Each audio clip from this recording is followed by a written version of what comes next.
Half a day and welcome to GCA Today. I'm Patty Lizama with the Guam Contractors Association's Membership Committee. Every week we talk about construction issues with the construction industry. This week I'm very pleased to have with me Ms. Barbara Burkhardt of Green Plus. Barbara, welcome. Half a day. I love that. Tomorrow month. Tell me about green design construction. I love green design and construction, participating with contractors in the construction part of green design. It takes collaboration between the owner, the design team, which is architects and engineers, and the contractor to deliver a green project. You have to have a commitment from the owner, expertise or curiosity from the design team, and if the contractor doesn't execute the portions of the project that lead to a green building, you don't have success. So it's a collaboration, and it's something I'm passionate about, and I work on that every day. Do you just do, your green design and what you do is this just for companies or you do private homes also? Right now on the boards at Green Plus, I do quite a few what's called green basis of design, and that is finding out from the owner what elements of a good green project they're interested in, and then doing cost estimates. So I do more projects that are in the conceptual phase than I actually do in the design phase, ultimately day to day. Right now on the boards I have 6 green homes. Nice. One small commercial office building, and then properties on the Pago Bay resort property.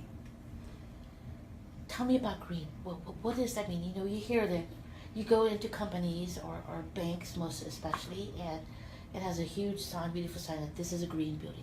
What does that mean? Green, I can tell you what green means to me. It is very confusing. There are actually 3 kind of guidelines. I won't call them regulations, because on Guam you're not mandated to do one thing or the other.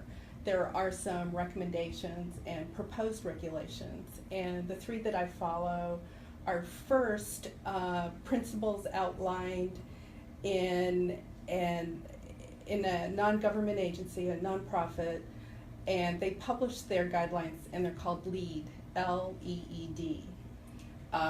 It is, I consider the USGBC, which is the nonprofit, kind of the pioneer in putting together a very large amount of recommendations that end up in being what I would call a very successful project.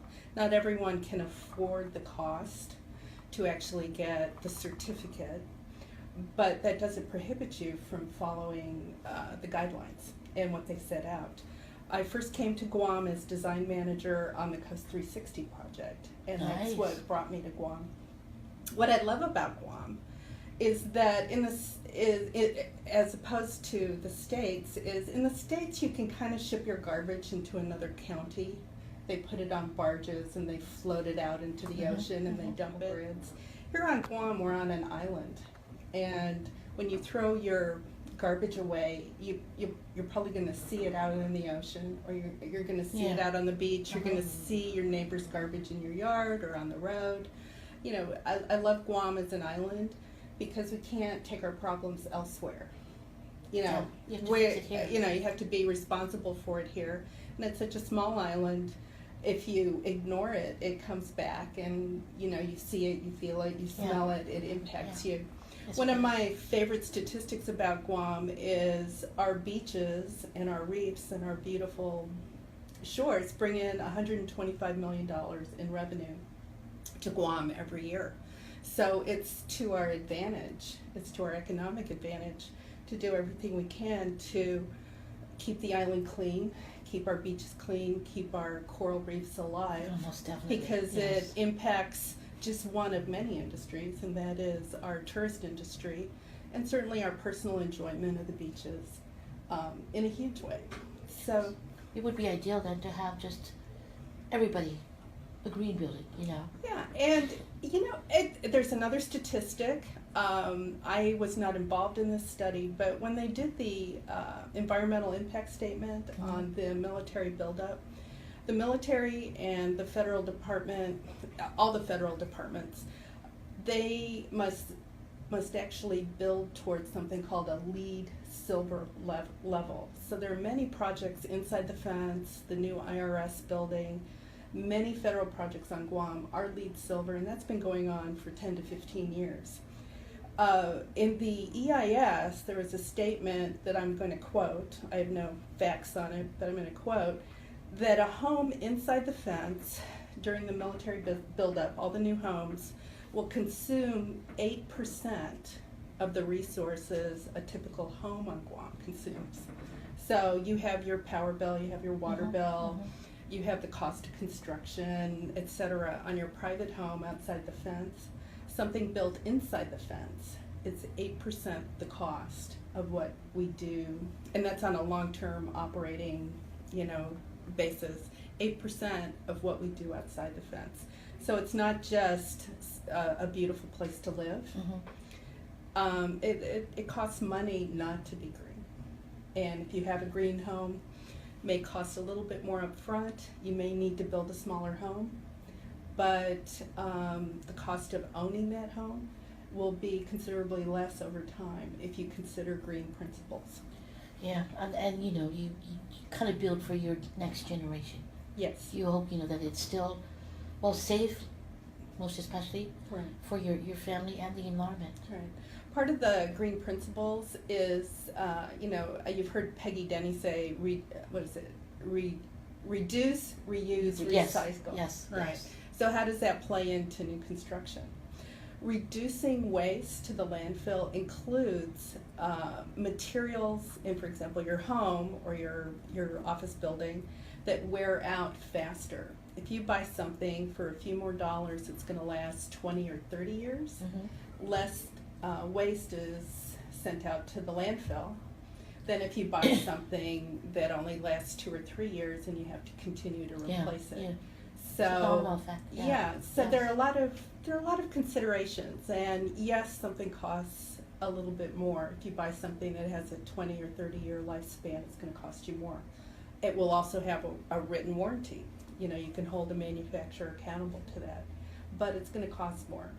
You know what they say, you get what you pay for. Correct. So exactly. That's as straight and simple. Right. Yes, but and our generation now is we're on the outs. The new ones that are coming in, you want to make sure that everything is there for them.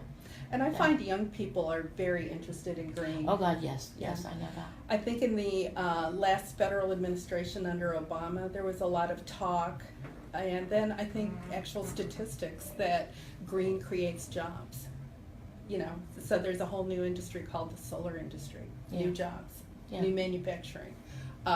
These products that I'm mentioning that have a longer warranty, there's product development. People need to be trained on certification and installation. Yes.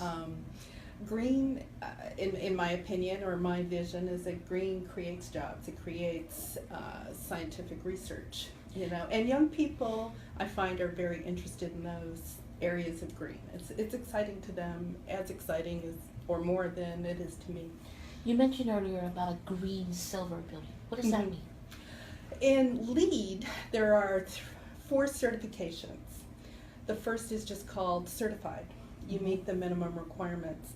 Then there's silver, gold, and platinum. Okay.